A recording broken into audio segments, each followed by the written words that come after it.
우리 이 시간 신앙 고백 드리겠습니다. 주는 그리스도시요 살아계신 하나님의 아들이시니이다. 아멘.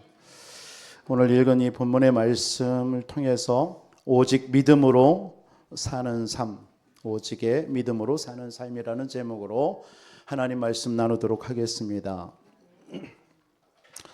왜 갑자기 56장까지 보다가 59장이냐? 우리 어떤 성도님이 물어봤어요.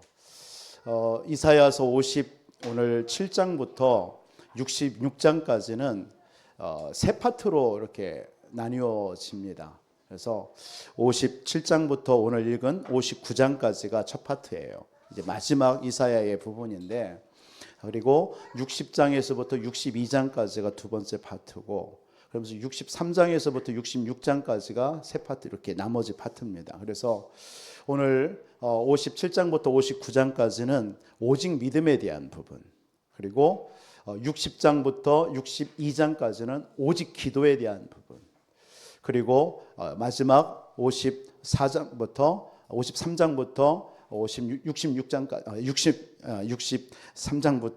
66장까지는 마지막 그 전도와 선교라는 부분. 그래서 흩어진 자 이들을 돌이킨다라는 의미로 이렇게 세 파트로 나뉘어집니다. 그래서 오늘 7장부터 59장까지의 이 내용이 지금 같은 내용입니다. 57장, 58장, 59장이 비슷한 내용인데, 한마디로 말하면 이스라엘 백성들의 죄에 대해서, 죄악상에 대해서 굉장히 좀 폭로하고 그걸 질책하고 책망하는 내용이 57장부터 59장까지의 전반적인 주제 내용입니다. 이런 가운데서 이제 57장과 58장, 59장이 각각 그거에 대해서 하나님께서 원하시는 메시지를 주시는 겁니다. 그래서 오늘 전체적인 이 세 장의 내용을 통해서 우리 오직의 믿음으로 우리 살아가는 우리 안디옥교회 모든 성도님들이 되시기를 주님의 이름으로 축복합니다.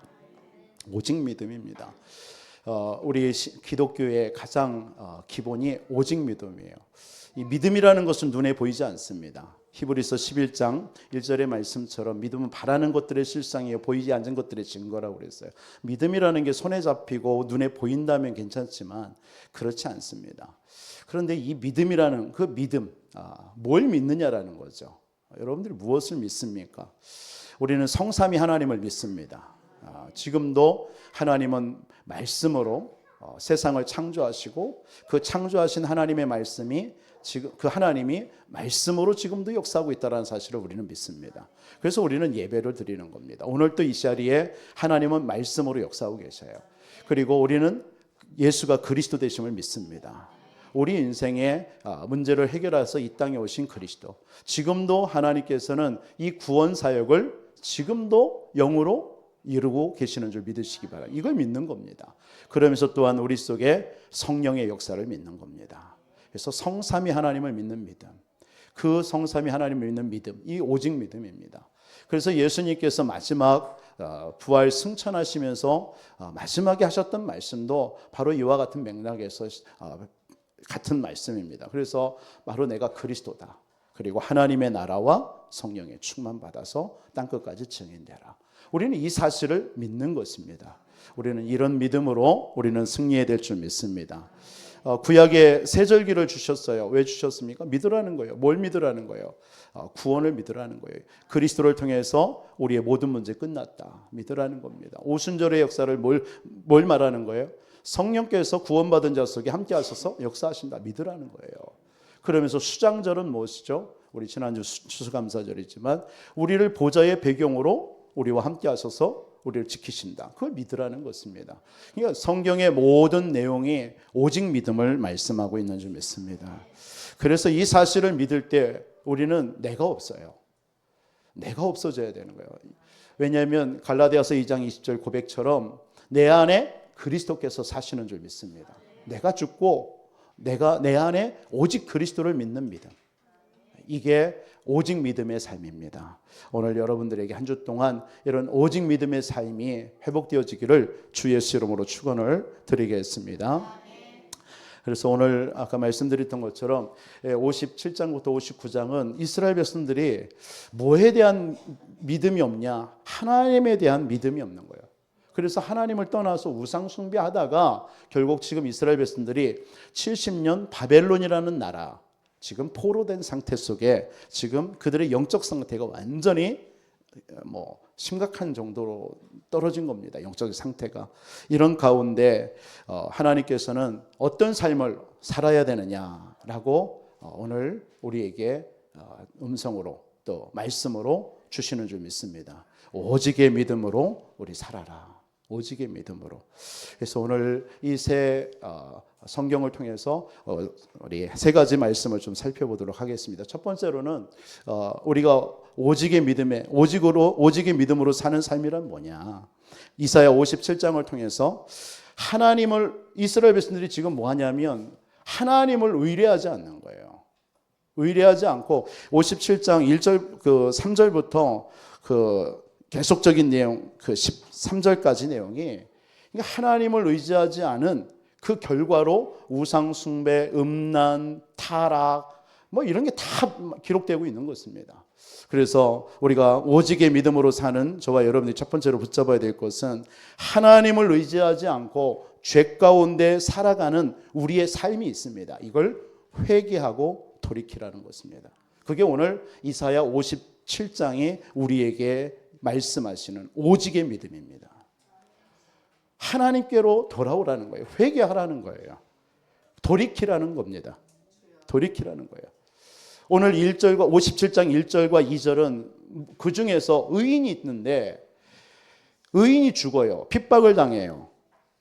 그런데도 하나님의 백성들이 아무런 감정이 없어요. 감정이 없어요. 죽어가는데 멸망당해 가는데 아무런 감정이 없어요. 그만큼 영적으로 이스라엘 백성들이 완전 무뎌 있다라는 거예요. 타락하고 무뎌 있다라는 거예요. 그래서 하나님께서는 그들 중에 의인들을 하나님이 그런 타락과 그런 우상, 음란 이런 것들이 그런 가운데 있으니까 하나님의 백성들을 그냥 하나님 품으로 부르시겠다라는 거예요. 데려가시겠다라는 거예요. 그게 축복이죠, 사실은요. 그렇지 않겠습니까?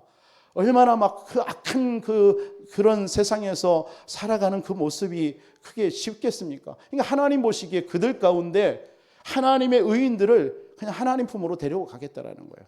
그게 도리어 축복이죠. 그걸 1절과 2절에서 얘기하고 있는 거예요. 이만큼 그 당시에 하나님을 떠나서 죄악으로 만연된 이런 모습 속에 있는데 그거에 대한 아무런 감정이 없는 지금 이스라엘 백성들의 모습과 그 시대의 그 사회상을 지금 말씀하고 있는 겁니다. 그러면서 이제 3절부터 그 모습을 표현을 하고 있는 건데 이런 가운데서 우리가 오직의 믿음으로 살으라고 하는데 사실은 이런 가운데서 오직의 믿음을 산다라는 게 쉽지 않죠.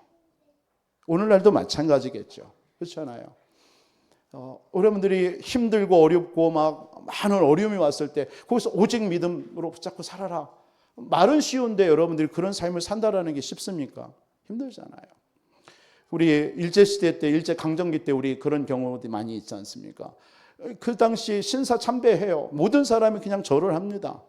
그게 우상이라고 생각 안 하니까요. 많은 교회들도 목회자들도 모든 백성들이 다 절을 합니다. 그런데 그런 가운데서 오직 믿음으로 승리한 몇몇의 목사님들과 주의 종들이 있었잖아요. 오직 예수, 오직 믿음, 일사가고. 사실은 이게 쉬운 일은 아니거든, 그런 당시에. 그러면서 순교까지도 당합니다. 이런 믿음이 우리나라를 지켰고 우리가 지금 전 세계의 이런 선진국 대열 속에 우리가 이룰 수 있었던 것이 그런 순교자들의 믿음의 기도와 죽음이 있었기 때문에 가능한 줄 믿습니다. 하나님이 그만큼 우리나라를 축복하는 거예요. 마지막 이때에 우리나라를 통해서 전 세계에 이 복음을 전하는 선교 국가로 세우시길 원하셔서요. 여러분들이 바로 그러한 그 믿음의 후손들인 줄 믿습니다. 초대교회도 마찬가지 아니겠습니까? 그 당시에 어떻게 오직 믿음으로 산다라는 게 쉬운 일이에요. 예수 얘기하면 다 죽어요. 잡혀갑니다. 여러분 배너라는 여러분 영화 보셨잖아요. 그냥 예수 믿는다는 이유 하나로 그냥 굶은 사자들이 있는 그 원형 경기장에 던져져요. 그럼 사자들이 와가지고 막 뜯어갑니다. 찢기고 뜯는 모습. 그걸 로마 사람들이요, 그 관중석에서 그걸 지켜봅니다. 쾌락을 즐기는 거예요. 이런 시대입니다. 예수 믿는다라는 이유로. 참 쉽지 않아. 오직 믿음으로 산다라는 게 쉬운 일은 아니야. 그런데도 그 초대교회는 오직 믿음으로 승리한 줄 믿습니다. 그 믿음이 후대를 살렸고, 그 믿음이 전 세계를 복음화한 믿음인 줄 믿습니다. 여러분들에게 오직 믿음으로 산다라는 게 우리가 쉬운 일은 아니에요. 지금 이 시대에도 마찬가지라는 거예요. 지금 이런 시대, 오늘 2절, 3절부터 여러분 한번 시간 됐을 때 한번 쭉 읽어보세요. 무당, 간음자, 음녀, 막 이런 일이 많이 나옵니다. 그래서 하나님을 의지하지 않고 우상 숭배하고 음란과 타락과 방종에 빠져있단 말이에요. 이런 시대입니다. 이런 시대. 이런 시대에 솔직히 이런 이스라엘 백성들이 지금 이런 우상 숭배에 빠진 이유가 뭐예요? 결국은 영적인 답이 없다라는 거잖아요. 지금 이 시대에도 이러한 시대와 비슷합니다. 하나님을 떠나고 교회를 떠나고 지금 복음 전은 핍박받는 시대, 이런 시대 속에 결국 뭐예요? 영적인 답이 없어서 방황하고 있는 게 지금 이스라엘 백성들의 지금 현재 모습이에요. 이게 영적인 문제거든요. 그러니까 우상 숭배하는 사람, 굿하고 무당과 간음에 빠지고 막 이런 영적인 문제가 다 오는 거란 말이에요. 이러한 시대에 이들에게 뭐가 없는 거? 영적인 지식이 없는 거죠. 그래서 호세아 선지자는 뭐라고 합니까? 내 백성이 지식이 없어서, 여호와를 아는 지식이 없어서 망한다라고 얘기하고 있는 거예요. 여러분, 이 시대가 어떤 시대예요? 너무나 많은 홍수처럼 지식은 많이 들려지고, 여러분 교회 와서 오늘마나 예배 여러분 매주같이 저와 여러분 드리는 사람이 어디 있습니까? 그런데도 뭡니까? 우리를 향해서 하나님은 영적인 지식이 없다라고 얘기하는 거예요. 여러분, 이 말이 여러분 인정이 되십니까? 우리에게 하나님께서는 영적인 지식이 없어서 이 시대가 망한다라고 얘기하고 있습니다. 지금 이 시대를 향해서 지금 우상과 무속과 심지어 자기 자녀를 몰렉이라는 그 우상 앞에 자기 자녀를 드립니다. 제물로. 그런 시대입니다. 이게 얼마나 영적으로 어두운 시대예요. 이런 시대. 이런 시대에 오직 믿음으로 산다라는 게 쉽겠습니까? 여러분 같으면요. 지금은 얼마나 편한 시대이기 때문에 그런가 보다라고 얘기 듣겠지만, 우리가 이런 시대, 초대교회와 같은 그런 시대를 진짜 막상 산다면 우리는 진짜 얼마나 오직 믿음으로 산다라는 게 이게 쉬운 일일까? 우리는 너무나 좀 동떨어진 느낌이라고 생각됩니다. 지금도 선교 현장이라든가 복음 얻는 현장에는요, 지금 이런 일이 벌어지고 있다란 말이죠. 이런 시대에 우리가 오직 믿음으로 어떻게 사는 삶이 어떤 삶이냐라는 거예요. 그래서 오늘 57장은 그 얘기를 하는 거예요. 이게 다 하나님을 의뢰하지 않고 하나님을 의지하지 않은 그런 모습에서 일어난 일이라는 걸 말씀하는 거예요. 그래서 하나님을 의지하는 삶을 살아라라는 거예요. 그럼 하나님을 의지하는 삶을 살기 위해서 너희들이 어떻게 해야 되느냐? 그게 오늘 회개라는 말 15절에 보니까 돌이키라, 통회하면서 하나님 앞에 돌아오라는 말로 얘기하고 있는 거예요. 그래서 한마디로 오늘 이사야 57장은 참된 회개가 뭐냐를 말씀하는 거예요. 여러분, 회개라는 게 뭡니까? 지금 우리에게 있는 문제가 영적 문제 아닙니까? 그 답이 그리스도인데 그 사실을 모르는 것을 회개해야 되는 거예요. 사실은요. 지금은 우리가 회개할 때라고 많은 사람들이 얘기합니다. 우리의 신앙을 좀 돌아보시고요.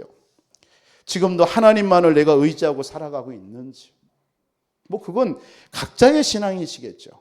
그러나 우리가 이런 하나님의 말씀 앞에서 다시 한번 우리 자신들 한번 오늘 이번 한 주만이라도 우리의 신앙은 어떤지, 과연 이와 같은 이 이스라엘 백성들의 이 시대와 같은 때에 내가 산다면 나는 오직 믿음으로 나는 사는 그런 믿음을 지킬 수 있는지, 우리의 신앙을 돌아보면서 우리도 어쩌면 이스라엘 백성들처럼 우상과 음란과 탐욕과 방종하는 신앙생활을 하고 있는지 우리는 회개하는 시간을 가져야 될 줄 믿습니다.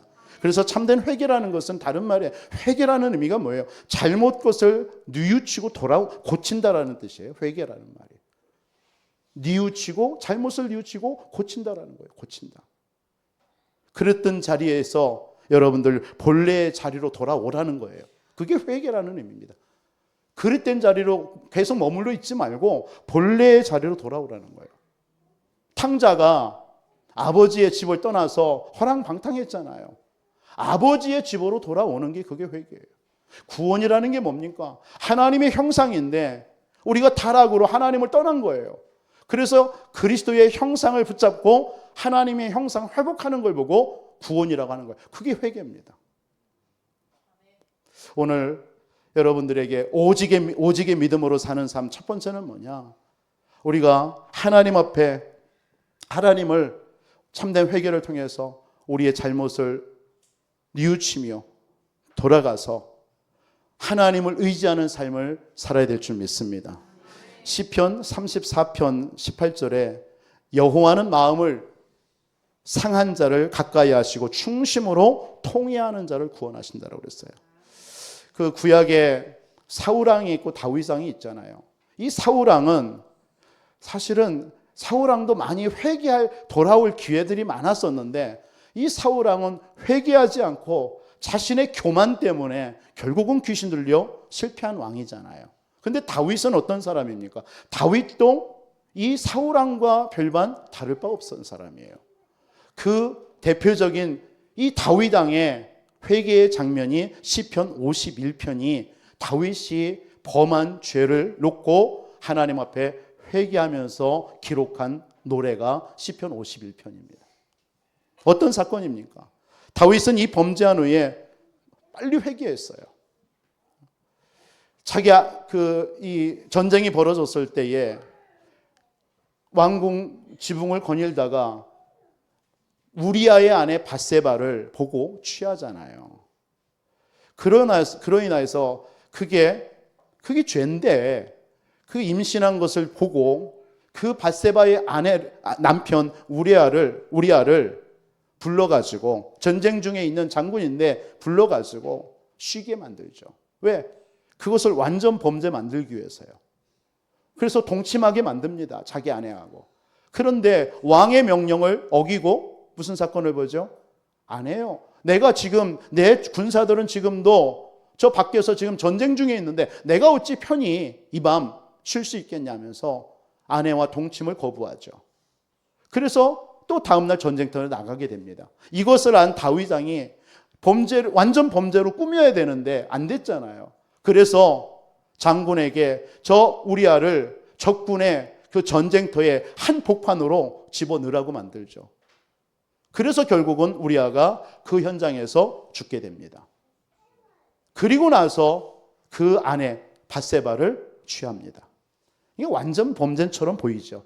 그런데 사람은 속일지라도 하나님을 속일 수는 없는 거예요. 그래서 사무엘 하 11장 27절에 이런 말씀이 있습니다.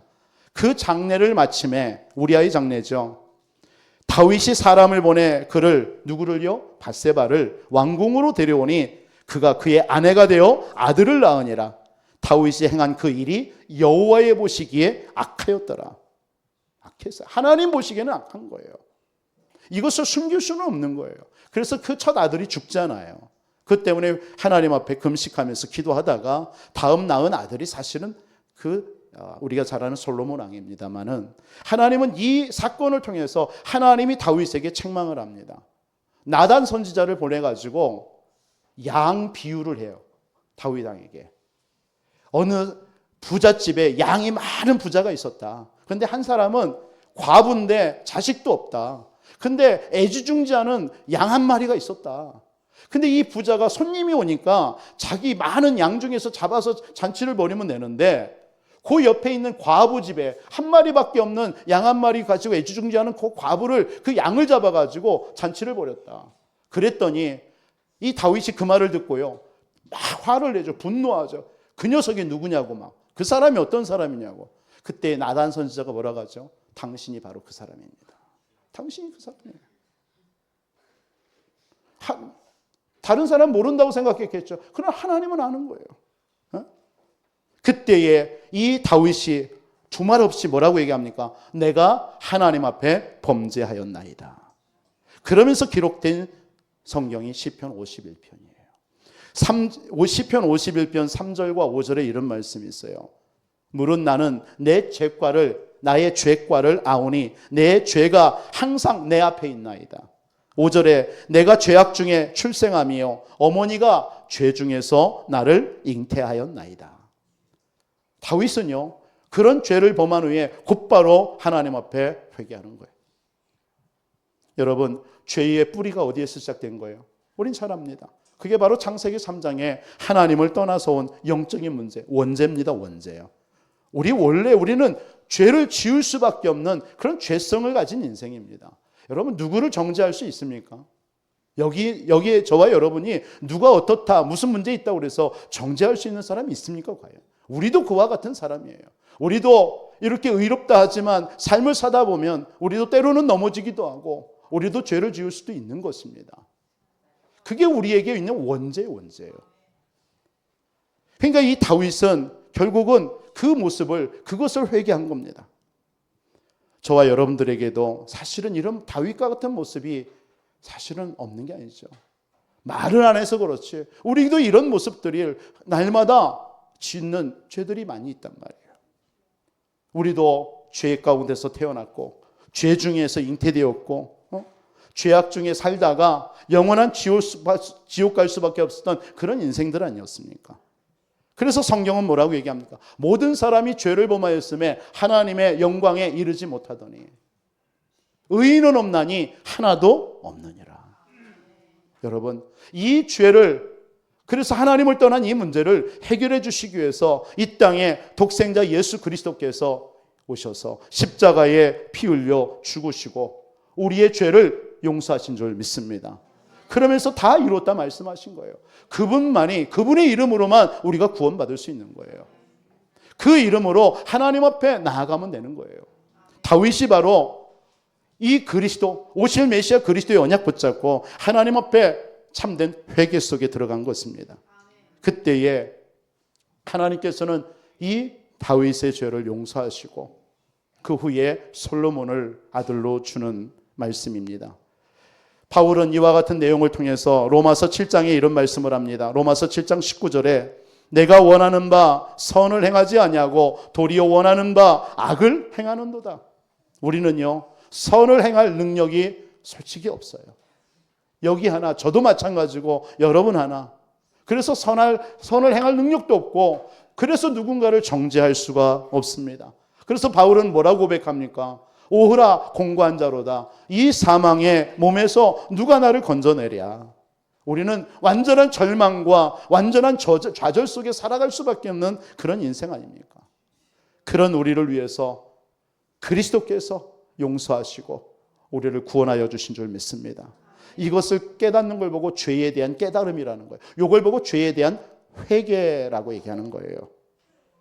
그래서 로마서 8장 1절로 2절에 그러므로 그리스도에 있는 자에게는 결코 정죄함이 없나니 생명의 성령의 법이 죄와 사망의 법에서 너를 해방하였느니라. 그래서 로마서 8장 31절 39절은 바울은 그렇게 고백합니다. 어떤 환난과 어떤 핍박과 어떤 것에서도 하나님의 사랑의 손에 있는 우리를 빼앗을 수 없다라고 얘기하고 있습니다. 지금 이스라엘 백성들이 어떤 문제 속에 빠진 거예요? 하나님을 의지하지 아니하므로. 왜 의지하지 못하는 거예요? 영적인 문제입니다. 하나님을 떠난 이 영적인 문제. 오늘 다윗도 그러한 가운데서 죄를 범한 겁니다. 그러나 우리 인생을, 이 문제를 해결할 수 있는 길은 우리에게는 없어요. 그래서 하나님이 그리스도를 보내셔서 우리의 모든 죄를 용서하신 줄 믿습니다. 그 이름으로 회개할 때에 하나님은 용서하시는 하나님인 줄을 믿습니다. 누가복음 18장 9절로 14절에 보면 바리새인의 기도와 세리의 기도가 나옵니다. 바리새인은 뭐라고 기도합니까? 하나님, 나는 일주일 중에 2번을 금식합니다. 11조도 잘 냅니다. 자기 자랑을 합니다. 그러나 세리는 머리를 못 들고 가슴을 치면서 나는 죄인이로소이다. 나는 죄인이로소이다. 깨지고 상한 마음으로 하나님 앞에 나갔습니다. 하나님은 바리새인의 기도를 듣지 아니하시고 세리의 기도를 받으신 줄 믿습니다. 오늘 15절에 그런 표현을 합니다. 57장 15절에 지극히 존귀하며 영원히 거하시며 거룩하다 이름하는 이가 이같이 말씀하시되 내가 높고 거룩한 곳에 있으며 또한 통회하고 마음이 겸손한 자와 함께 있으니 이는 겸손한 자의 영을 소생시키시며 통회하는 자의 마음을 소생시키려 함이라. 이스라엘 백성들이 우상과 무속과 음란과 방종에 빠졌을지라도 거기에서 회개할 때에 하나님은 돌이키시는 하나님이라고 말씀하는 줄 믿습니다.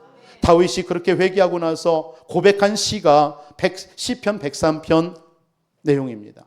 특히 시편 103편 8절로 14절에 다윗은 이렇게 고백합니다. 여호와는 자비로우시며 은혜로우시며 노하기를 더디하시며 인자하심이 풍부하시도다. 항상 경책지 아니하시며 노를 영원히 품지 아니하시리로다. 우리 죄를 따라 처치하지 아니하시며 우리의 죄악을 따라 갚지 아니하셨나니 이는 하늘이 땅에서 높음같이 그를 경외하는 자에게 그의 인자하심이 크심이로다. 동이 서에서 먼 것 같이 우리 죄가를 우리에게서 멀리 옮기셨으니. 하나님께서는 우리가 회개하는 자에게 우리의 모든 죄를 하나님께서는 용서하시겠다고 말씀한 줄 믿습니다. 오늘 16절부터 마지막 절까지 그 표현입니다. 하나님은 통회하고 회개하는 성도를 하나님께서는 회복시켜 주시는 줄 믿습니다.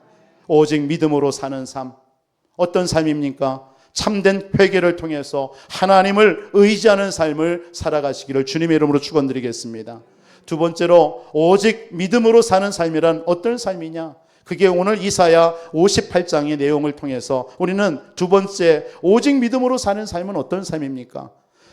58장은 금식에 대한 부분들, 이러한 죄악 가운데 이스라엘 백성들에게 금식에 대해서 말씀을 하고 있습니다. 그래서 참된 금식을 통해서 우리 안에 있는 거짓과 위선을 버리라는 사는 거예요. 버리면서 살라라는 거예요. 우리 속에 있는 거짓과 위선이 얼마나 많은지. 그리고 오직 믿음으로 사는 삶은 안식일을 거룩히 지키는 삶이라고 얘기하고 있습니다. 그게 오늘 이사야 58장의 내용입니다. 여러분, 우리 안에 있는 거짓과 위선을 버리랍니다. 오직 우리가 믿음으로 살아야 하는데 우리는 그렇게 살지 못해요. 그게 우리의 죄성입니다. 우리 안에 있는 영적인 문제입니다. 그래서 하나님이 우리에게 할 수 있는 길을 주셨는데 그게 금식이에요, 금식. 그런데 오늘 1절부터 58장 1절에서 5절까지는 하나님이 기뻐하지 않는 금식이 있다라고 그래요. 하나님이 기뻐하지 않은 금식이요. 그걸 오늘 3절부터 5절에서 얘기하고 있는 것입니다. 왜 기뻐하지 않느냐? 그게 이스라엘 백성들 속에 거짓과 위선의 탈을 쓰고 하는 금식이에요. 거짓된 거예요, 거짓된 거. 특히 오늘 3절 같은 데 보세요. 우리가 금식하되 어찌하여 주께서 보지 아니하십니까? 우리가 마음을 괴롭게 하되 어찌하여 주께서 알아주지 아니하십니까? 보라, 우리가 금식하는 날에 오락을 구하며 온갖 일을 시킨다. 금식하면서요, 오락을 해요. 즐겨요. 세상 것 즐겨요. 그게 무슨 금식이냐라는 거예요. 그러면서 왜 우리의 금식을, 우리의 기도를 안 받으시냐라고 얘기하고 있는 거예요. 4절 보세요. 보라, 우리가 금식하면서 논쟁하며 다투며 악한 주먹으로 치는도다. 너희가 오늘 금식하는 것은 너희 목소리를 상달하게 하려는 것이 아니냐. 그러니까 지금 이게 이스라엘 백성들 속에 이런 죄악 속에서 하나님이 금식해서 하나님 앞에 돌아오기를 원하는데 참된 금식을 하지 않냐고요. 거짓되고 위선으로 감추고 포장해서 이렇게 하는 금식을 하고 있다는 거예요. 그러면서 5절 하반절 같은데 뭐합니까? 사람이 나는 이렇게 금식해 라고 막 사람들 앞에 나타나는 거예요. 마치 마태복음 6장에 바리새인들의 기도를, 금식을 예수님은 책망하셨습니다. 마태복음 6장 16절로 18절에 뭐라고 얘기합니까? 금식할 때에 너희는 외식하는 자들과 같이 슬픈 기색을 보이지 마. 그런데 5절에 보니까 뭐라고 합니까? 머리를 갈대같이 숙이고 굵은 배와 재를 펴는 것을 어찌 금식이라 하겠느냐? 막 그런 막 사람들이 보이도록 나는 이렇게 금식해라고 얘기하고 있다라는 거예요. 그래서 예수님도 마찬가지입니다. 슬픈 기색을 보이지 말래요. 금식할 때요. 금식하는 것을 사람에게 보이려고 얼굴을 흉하게 하느니라. 막 근심, 나는 금식하는 사람 여러 번 해봤잖아요. 금식하면 얼마나 배고프고 힘듭니까? 그러니까 그런 초췌한 모습으로 나 사람들 앞에 보이지 말라라는 거예요. 그런 것들은 다 자기의 상을 받았느니라. 도리어 어떻게 금식하라고 얘기합니까? 17절에 보니까 너는 금식할 때에 머리에 기름을 바르고 얼굴을 씻으라. 이는 금식하는 자로 사람에게 보이지 아니하 은밀한 중에 계신 내 아버지께 보이게 하려 함이라. 은밀한 중에 보시는 내 아버지께서 갚으시리라. 도리어요 더 깨끗하고 멋있게. 여러분, 그래서 여러분 금식이라든가 기도할 때는요 정말 멋있어져야 돼요. 네. 그게 그런 기도하라는 거예요. 우리의 신앙도 마찬가지라는 겁니다. 금식이라는 부분으로 오늘 말씀을 하고 있지만 이런 죄악 가운데 있는 이러한 때에 오직 믿음으로 사는 삶은 우리 속에 그런 거짓과 위선과 또 우리 속에 신앙생활하면서 형식적인 삶을 우리는 갖고 신앙생활하고 있는 모습도 있지 않습니까? 이런 것들을 버리라는 것입니다. 그러면서 6절부터 12절까지는 하나님이 기뻐하시는 금식에 대해서 말씀하고 있습니다. 한마디로 말해서 여러분 금식할 때 어떻습니까? 저도 신학교 때라든가 이 복음 받은 이후에는 그렇게 많이 하지는 않았는데 신학교 때는 막 뭐 틈만 나면 그냥 금식했어요. 그때 당시 그 유행한 게 뭐냐면 기도원이었습니다. 기도원이. 제가 90년대 초에 신학교 들어가가지고요. 제가 89학번이니까 그때는 막 기도원이 도시에도 많았고 산에도 많았습니다. 그래서 뭐 우리 신학생 중에 친구 하나가 이 친구는요 목소리가 늘 지난주 제 목소리처럼 아주 그냥 낮은 저음으로요. 얘들아 뭐 하든가 주는 그리스도시요 뭐 이런다든가 이렇게 다녀요. 그러니까 이 친구가 늘 우리에게 하는 말이 뭐냐? 너 금식했어? 너 금식 몇 번 했어? 너 며칠 했어? 너 이런 얘기를 쭉 한단 말이야. 그러니까 그 당시에 금식을 안 했던 우리에게는요 그 아이 앞에 가기만 하면 주눅이 들어요. 학교 가기가 싫은 거야. 금식을 안 해서 내가 그랬나? 무슨 문제만 돼? 그런 생각했던 때. 그러니까 뭐 보이려고 하는 금식인데 그런 위선과 형식적인 것들이 많이 지금 이스라엘 백성들에게도 지금 그런 모습이라는 거예요.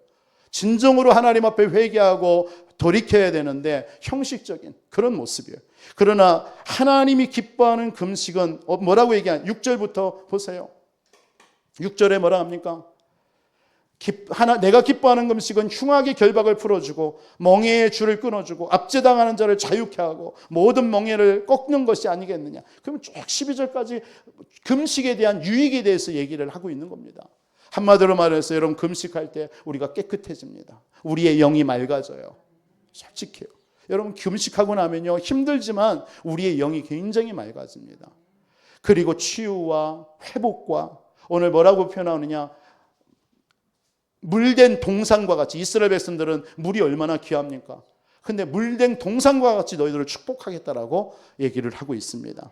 여러분 오늘 이 이사야 58장의 이 금식이라는 부분은 뭐 금식하라라는 말도 되지만 이 말은 사람 앞에 서지 말고 하나님 앞에서 바로 서서 우리 안에 있는 거짓과 위선과 형식적인 그런 신앙생활의 삶을 벗어버리라는 거예요. 그게 오직의 믿음으로 사는 거라는 거예요. 그러면서 오직의 믿음으로 사는 삶에 대해서 오늘 13절로 14절 또 하나 얘기를 하고 넘어갑니다. 그게 뭐냐면 안식일을 거룩하게 지키라는 거예요. 여러분 지금 우리는 안식일을 지키지 않잖아요. 구약의 개념은 안식일입니다. 우리 성도님들은 잘 아시겠죠. 안식일의 주인공이 누굽니까? 그리스도 아닙니까? 구약에는 그래서 그리스도가 오실 때까지 안식일을 지켰어요. 7일, 오늘날 유대인들이 지키는 그 토요일입니다. 그러나 왜 우리가 주일을 지키는 이유가 뭡니까? 안식일은 그리스도의 모형이에요. 그 그리스도가 오실 때까지는 안식일을 지키는 거예요. 그러나 그 안식일의 주인공 대신 예수 그리스도께서 이 땅에 오셔서 십자가에 피 흘려 죽으심으로 우리의 모든 문제를 끝내시고 부활하셨어요. 부활하시고 그 부활하신 다음 날 안식 후 첫날입니다. 그래서 초대교회 이후부터는 우리가 안식일을 지키는 것이 아니라 주일을 지키는 겁니다. 모든 문제를 끝내신 그날을 지키는 것이죠. 안식일의 주인공이 오셔가지고 다 끝냈는데 그걸 섬기지 아직도 안 왔다라는 그 개념인 우리가 안식일을 지킬 이유가 없는 겁니다. 아무튼 오늘날로 말하면 이 안식일은 주일입니다. 주일을 뭐라 그래요?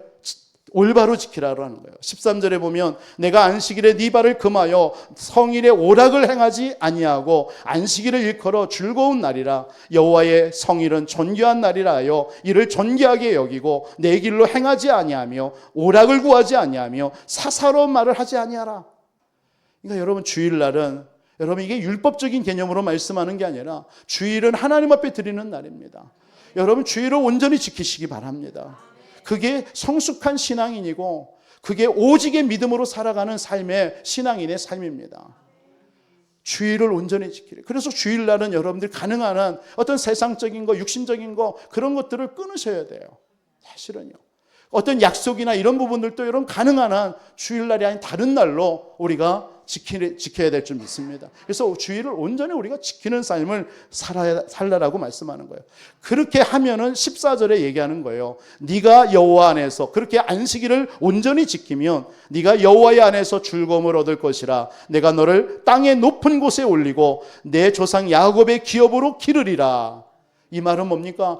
안식일을 온전히 지킬 때 너희들을 포로에서 하나님께서 돌아오게 하겠다라는 거예요. 그리고 높은 곳, 하나님이 너희들을 번성케 하신다라는 거예요. 하나님이 너희들에게 축복하시겠다라는 거예요. 잃어버렸던 가나안 땅을 정복하고 거기서 번영과 안정을 주시겠다라는 말씀입니다. 이런 오직 여호와를 오직 믿음으로 사는 저와 여러분들의 삶, 그래서 하나님 앞에 신실하게 여러분들 서시기를 주님의 이름으로 축원드립니다. 마지막으로 이사야 59장은 그 내용입니다. 전반부는 이스라엘 백성들의 죄악에 대해서 얘기하고 있고요. 그건 여러분 읽어보시면 되겠고, 죄를 지은 죄악 생활에 대해서 쭉 폭로를 합니다. 그리고 나서 오늘 읽었던 15절부터 마지막 절까지는 뭐냐면 이런 죄 가운데 있는 일을 위해서 그냥 하나님이 우리를 내버려둬도 되는데 뭐 하시겠다? 우리의 힘으로서는 이 죄에서 벗어날 수 없는 거예요. 그래서 하나님이 누구를 보내시겠다? 한 분 메시아 그리스도를 보내시겠다는 거예요. 그게 20절의 내용입니다. 여호와의 말씀이니라. 구속자가 시온에 임하며 야곱의 자손 가운데서 죄가를 떠나는 자에게 임하리라. 이 구속자, 다시 말해서 예수 그리스도입니다. 그래서 마지막으로 여러분들이 오직 믿음으로 사는 삶은 참된 구원을 주시는 오직 그리스도를 믿는 삶을 사시기 바랍니다. 오직 그리스도. 그래서 우리의 모든 죄를 십자가에서 우리의 힘으로는 할 수 없습니다. 그리스도만이 우리의 모든 죄, 우리를 구원할 수 있는 유일한 길인 줄 믿습니다. 그 은혜로만 우리가 살 수 있는 거예요. 이번 한 주 여러분들 속에 오직의 믿음으로 사는 여러분들, 세 가지입니다. 참된 회개를 통해서 하나님을 의지하시기 바랍니다. 참된 금식을 통해서 하나님 앞에 바로 서서 우리 안에 있는 거짓과 우선을 버리고 참된 예배자로 살아가시길 바랍니다. 그리고 우리의 죄를 용서하시는 오직 그리스도 믿는 믿음으로 살아가시기를 주님의 이름으로 축원드리겠습니다. 살아계신 아버지 하나님 감사합니다.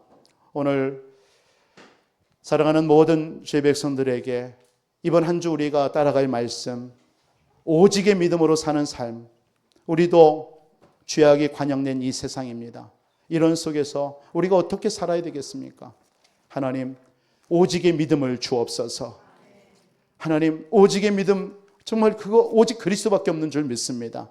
오직의 믿음으로 하나님 앞에 바로 서게 하여 주시고, 그래서 정말 현장을 살리고 우리 후대를 살리고, 아버지 하나님, 지금도 방황하는 많은 영혼들, 죄악 가운데 아버지 하나님 방황하는 영혼들을 살려내는 증인들로 축복해 주옵소서. 살아계신 예수 그리스도의 이름으로 기도합나이다.